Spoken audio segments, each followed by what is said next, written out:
gathering. I'll be sticking to recent political crisis which has been unfolding in Pakistan. And if you look at the recent situation, you would realize that Pakistan is passing through a very difficult phase in its history.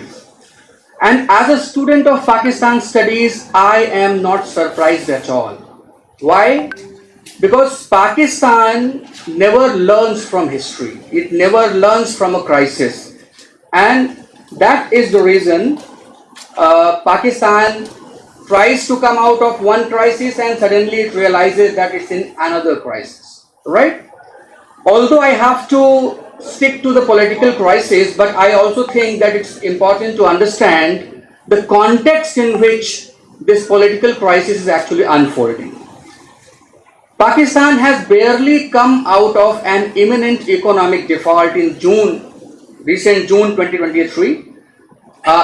Till the last minute, IMF was not ready to give a go-in with 3 billion, which was supposed to be dispensed as part of 6.5 billion bailout agreement back in 2019. But after American intervention and some other factors worked in, they were able to get the assurance that IMF will be giving them money.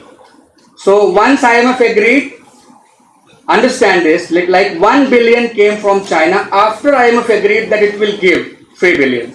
1 billion came from China in June itself.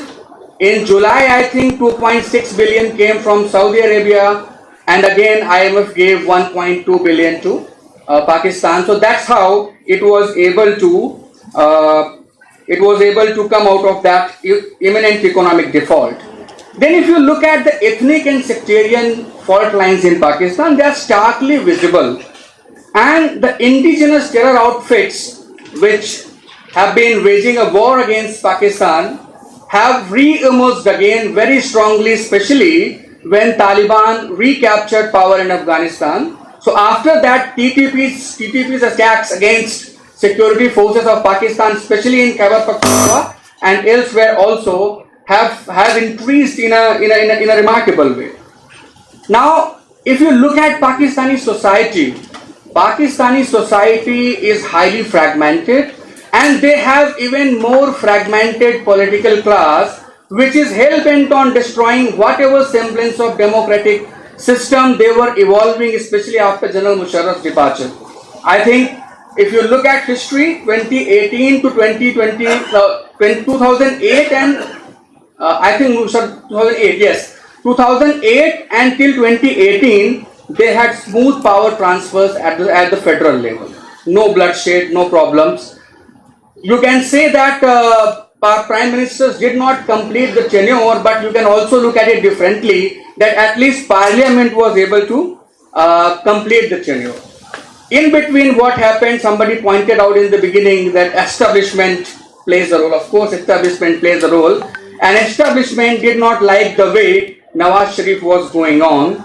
So they used, I call it a soft coup. So in a soft coup, Nawaz Sharif was removed from power.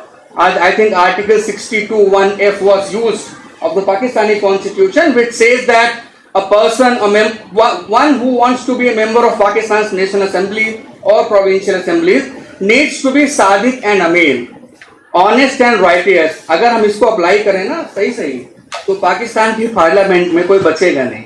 Anyway, so Nawaz Sharif was removed, and then came the cricketer turned politician, the puppet of Pakistani establishment, who was brought into power, and rest is history.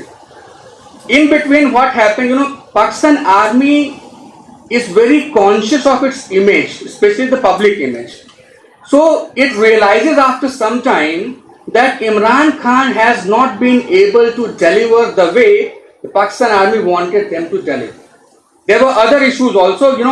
When a political leader becomes popular, popularity is another aspect of Imran Khan. When a political leader becomes popular, so he or she wants to come out of that establishment's fold.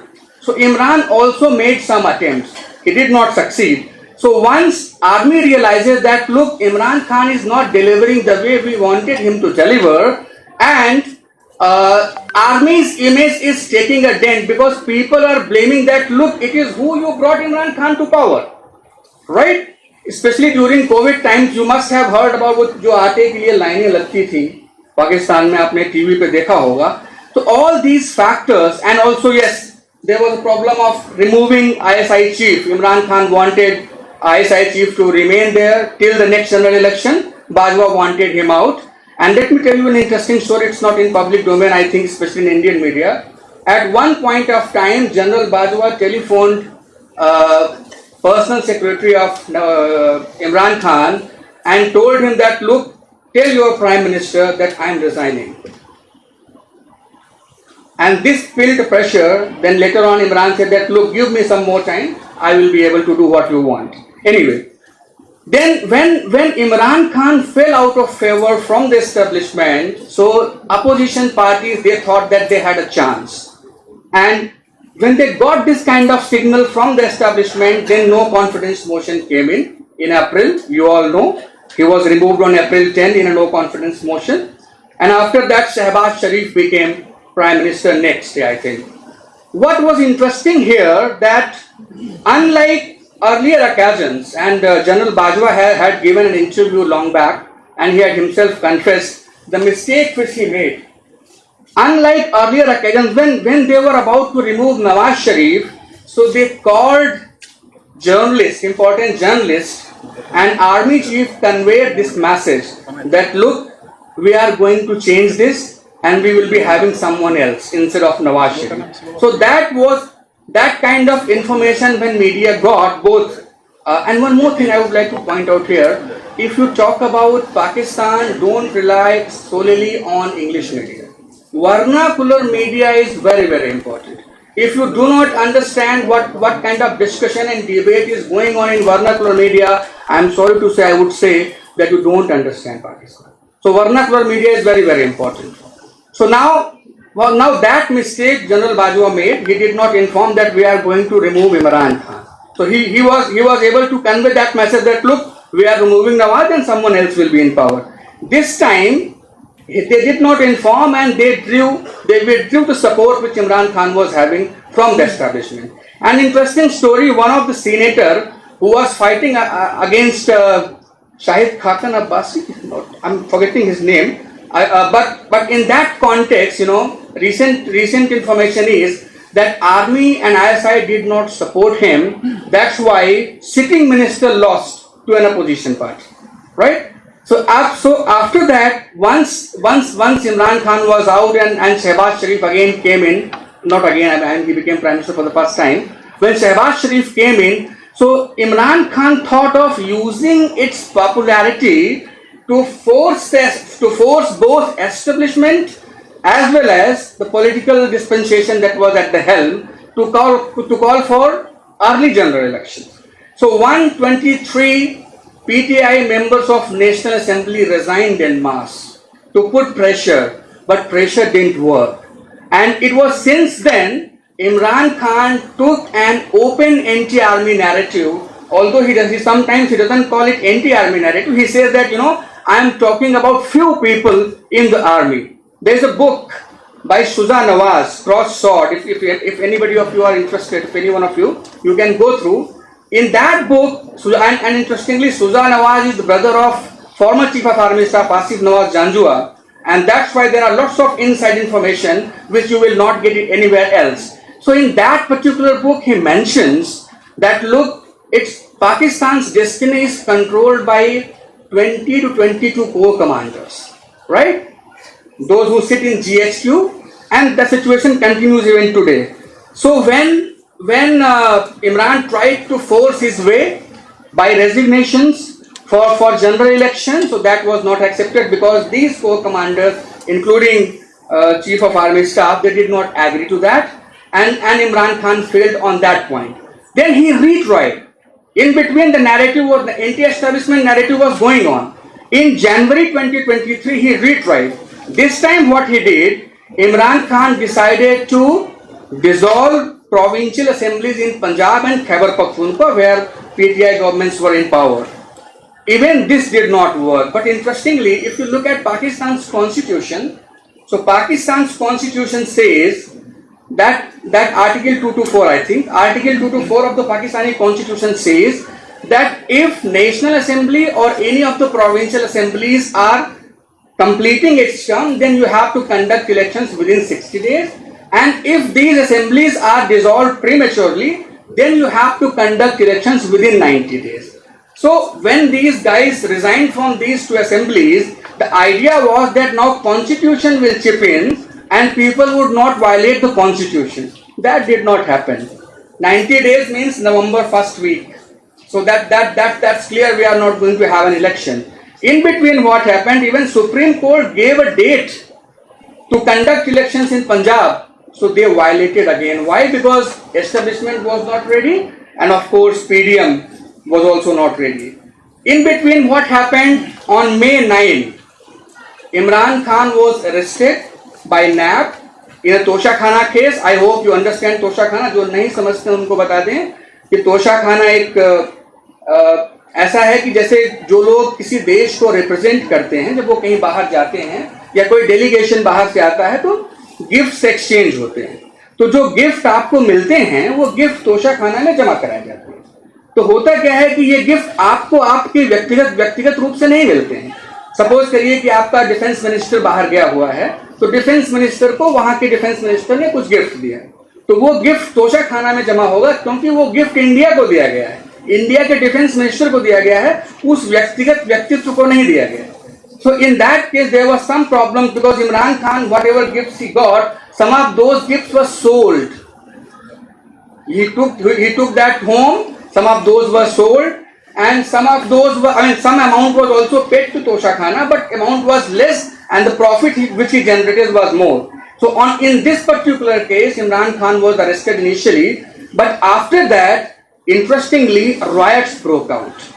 And recently there were two interviews by former PTI members, in that Usman Dar and another one is Ali Abbasi, Shahid Ali Abbasi or something, forgetting his name anyway. In these two interviews, we have been able to find out what led to 9 May incident, why Pakistan's armed forces came under attack. In that riot, not only GHQ but Corps Commander House Jinnah, which is known as Jinnah House, Corps Commander House Lahore was also attacked. People went inside, they got their fridges opened, they got mutton out, and there was one fellow who got the Corps Commander, वो Corps Commander की पोशाक वर्दी पहन के आ गया बाहर, बोला अब ऐसे ही चलेगा. So that was unprecedented. And army thought that this is the way we are not going to we are going to make sure that those guys who are responsible for it will be punished. Of course, they had already made their minds to remove Imran Khan. So Imran Khan was already out. So they now started working that Imran Khan should not come in. Now, there are clear evidence that Imran Khan was actually the planner of these 9 May incident. On 4th of May, there was a meeting in Rawalpindi. In that meeting, it was decided that on 6th of May, we will be having a rally, a protest march, and that protest march will move from, I think the meeting was in Chakeri. So that protest was supposed to be moving in an areas where Pakistan's army's headquarters is located, and also in areas where lots of ISI, वो कहते हैं दफातर, उनके बहुत सारे दफातर हैं वहाँ पे, तो वो उसके पास से गुजरना था. And the idea was, since Imran Khan knew that he might be arrested, so he was training his people not directly in an open manner, but indirectly he was giving a message that there should be some एहतजाज होना चाहिए. अगर वो मुझे पकड़ लेते हैं, तो एक्चुअली ये जो दूसरा इंटरव्यू अभी हाल ही में आया, 2 दिन पहले आया है, उस इंटरव्यू में उसने बताया कि इमरान खान की जो मीटिंग्स होती थी उसमें 2 धड़े थे. एक धड़ा कहता था कि we have to directly confront the establishment because it is they who control everything. So why to go after politicians for fight them out? If you are able to fight them out, then you are again you will be back in power. Another group was that look, we should not be training our guns towards establishment because it may backfire. But Imran Khan listened to the other group, right? So on 6th of May rally went. It was peaceful. Later on 7th of May again there was a meeting in Jaman Park, where the same thing happened. And in 9 May incident, you all know what happened, that he was first arrested. Later on, riots broke out. So after May 9 incident, Pakistan Army is using this May 9 incident as 9/11 of Pakistan. There is a very popular TV journalist in Pakistan whose name is Hamid Mir. So Hamid Mir himself, said that, Pakistan Army is going to use this 9 May incident as 9/11 of Pakistan to decimate PTI. And they have been able to do that in many ways. Like there is a new King's party called Istekame Pakistan party. In Sugar Baron Jahangir Tareen, they have found someone against whom electables could be pushed. Then there is another party which is known as which has come up again. It's called PTIP, Pakistan Tehreek-e-Insaf Parliamentarians, headed by former Chief Minister of Khyber Pakhtunkhwa, Parvez Khattak. And you would be surprised to know that within days, more than I think 57 or 58 former PTI MNAs, MP, Provincial Assembly के जो उनके members थे, they joined that party, Parvez Khattak's party, right? So Pakistan Army is hell bent on destroying whatever संगठन कहते हैं ना हम अपने यहाँ, organization of the party is. So they have been able to do it to some extent, but one thing is important, and that is not in their control. Instead of decreasing Imran Khan's popularity, this is actually increasing. 9 May, as you all know, that when he was arrested, later on Supreme Court gave him relief and he was out. But he was re-arrested. He was re-arrested again in the same case, and when he was re-arrested, he was put in first in Attock jail, now in Adiala jail, where he first started complaining that, look, I am being held in a position where there are lots of mosquitoes and all, so I don't have that kind of facility which a Prime Minister should be getting. Then he was shifted to Adiala jail. Here he is saying that I don't have a place to walk. He is saying that I don't have a place to walk, and then his advocates are alleging that, look, he is being slow poisoned, so that whenever he comes out, he is not able to live a normal life. Anyway, so that has been the case. Imran Khan, but problem is, somebody in the morning was also talking about that every politician is a puppet politician of Pakistan Army. So anyway, so problem is that instead of decreasing or putting a dampener on Imran Khan's popularity, this jail term is increasing his popularity. So Imran Khan remains a popular politician, and I am no astrologer, but if you remove everything else and there is an election today, Imran Khan will come to power if he is out. But army is hell bent on making sure that Imran Khan is not out. And there are also possibilities that there might be some deals, and that's the reason Bushra Bibi is not arrested. She has been named in a number of cases. Interestingly, what else is happening? Pakistan Army is also facing a tough time in media. Their narratives are not easily carried out in Pakistani media the way they used to be carried out. And that led Pakistan Army to change its tactic. What is that new tactic? Now they have started hiring some of the journalists and social media influencers, and they have given them enough funds as well as supporting infrastructure to do YouTube videos, right? To do YouTube videos and run a distorted narrative or twisted narrative. I will give you two names of journalists who are on their role. One is Javed Chaudhary. Another is what's his name? Mansoor Ali Khan. So these two journalists are actually carrying out the way army wants them to carry.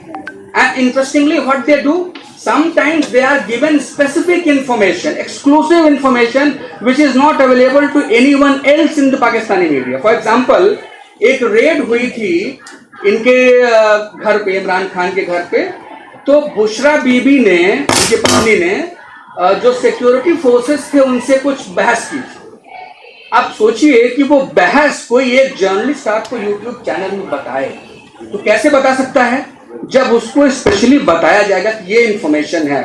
Bushra Bibi was fighting with those journalists or those security personnel over an issue there was a pious pouch, एक पवित्र पोटली थी, उर्दू में पवित्र को जो भी कहते हो, तो एक पाक पोटली थी, तो वो कह रही थी आप इसको कैसे छू रहे हैं, आप इसको नहीं छू सकते, आप वजू में नहीं होंगे.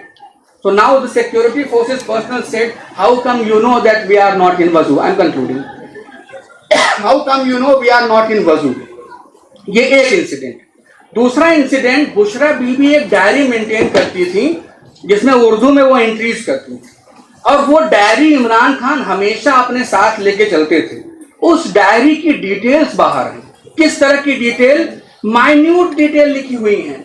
इमरान खान साहब कितने बजे उठेंगे, कितने बजे कहवा पिएंगे या कॉफी पिएंगे या चाय पिएंगे, क्या पिएंगे वो भी लिखा हुआ है. कितने बजे वो ब्रेकफास्ट में क्या लेंगे ये भी लिखा हुआ है. और कौन कौन उनसे मिलेगा पूरे दिन में ये भी लिखा हुआ है. किसको अपॉइंटमेंट देंगे किसको नहीं देंगे ये भी लिखा हुआ है. अब ये तभी संभव है जब आपको एस्टेब्लिशमेंट वो डायरी प्रोवाइड करा, राइट. और इसका कोई काउंटर नहीं आया है. ऐसा नहीं है कि मैं मतलब आप कोई मनगढ़ंत बात बना के कह दें और वो एक्सेप्ट कर ली जाए. इसका कोई काउंटर नहीं है. So they have been running it like this. So in such a situation, what would be the fate if, you know, general elections, as you all know that they have said that we are going to have general election in January 2024. In between what happened, one more interesting thing I would like to bring in. Imran Khan had a protector in judiciary, army chief justice of Pakistan, Umar Ata Bandial, who used to protect him whenever Imran Khan was in trouble. Now Umar Ata Bandial has gone, and there is a new chief justice in town whose name is Qazi Faiz Isa, and Qazi Faiz Isa has been an upright judicial officer, and he has shown remarkable spine throughout his career. Nobody knows in what way Qazi Faiz Isa will believe. I think I will leave on that note, but other speakers are